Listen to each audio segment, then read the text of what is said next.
Before giving the floor to them, though, I would like to express our deepest gratitude to Lisa Buttenheim for accepting to be here with us today, for honoring this event with her presence.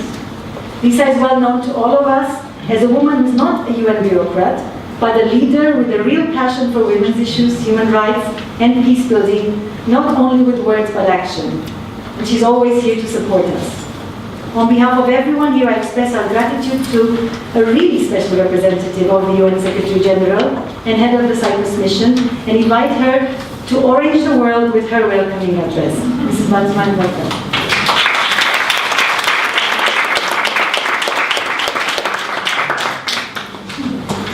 Thank you very much, Safi, and apologies for being late. Actually, I didn't want to keep everybody waiting here because I know we have a lot of interesting things to hear this afternoon, but thank you all for your interest in coming today.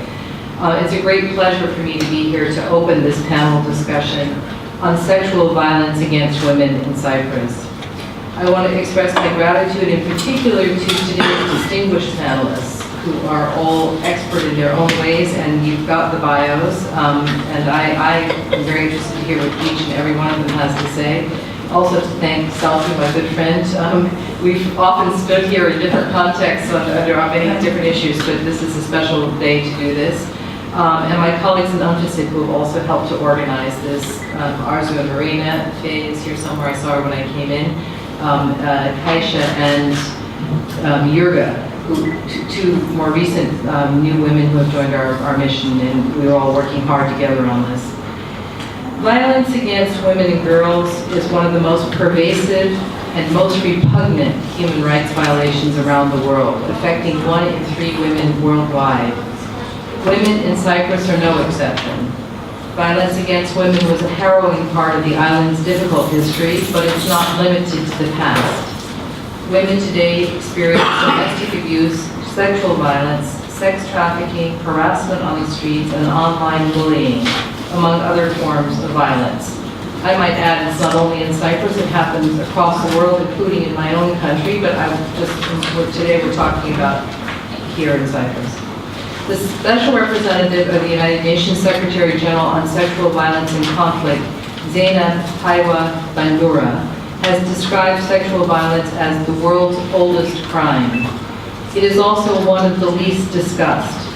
The secrecy around sexual violence not only harms the women and girls subjected to it, it also allows perpetrators of these crimes to escape justice, sending the message that society tolerates such heinous acts.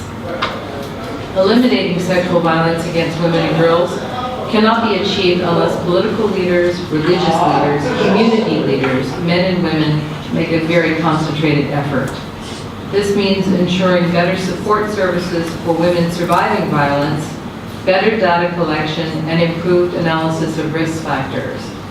It means better support for the organizations at the front line of the fight against sexual violence and improved access to justice. It means dedicating sufficient resources to preventing and addressing sexual violence. It means difficult conversations about the norms within our own communities that allow us to tolerate violence, and also how we can change long-held and deeply ingrained views about a woman's position in society. It means ensuring more men and boys are part of the effort to stand up against violence. And it means breaking the silence on sexual violence. That's why discussions like today's are quite significant, because they help to erode the stigma associated with sexual violence, facing it head on and acknowledging its prevalence and finding ways for us to move forward. 2015 marks the 20 years since the landmark Beijing Conference of 1995 and the Beijing Platform for Action, the most progressive blueprint ever for advancing women's rights. Preliminary results of a global review of the Beijing Platform for Action show that while many countries have introduced laws to prohibit, criminalize, and prevent violence against women, the implementation and enforcement of these laws is inadequate. Reporting of violence remains low, and impunity for perpetrators remains high. We cannot wait another 20 years. The time to move beyond rhetoric to action against gender-based violence is now.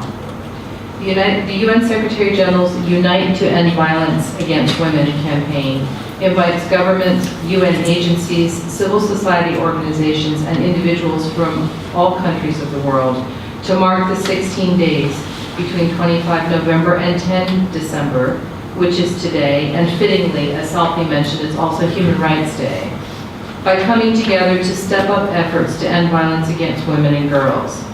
During the 16 days of activism, millions across the world have united under the banner color orange, and we have our orange ribbons, but also we've tried to wear orange as well these last 10 days or 16 days. To unite under the banner color orange, which is chosen to symbolize the brighter future of a world free from violence against women and girls. I join Secretary General Ban Ki-moon in his call for all of us to join forces to end this crime, not just during these 16 days, but every day. Thank you.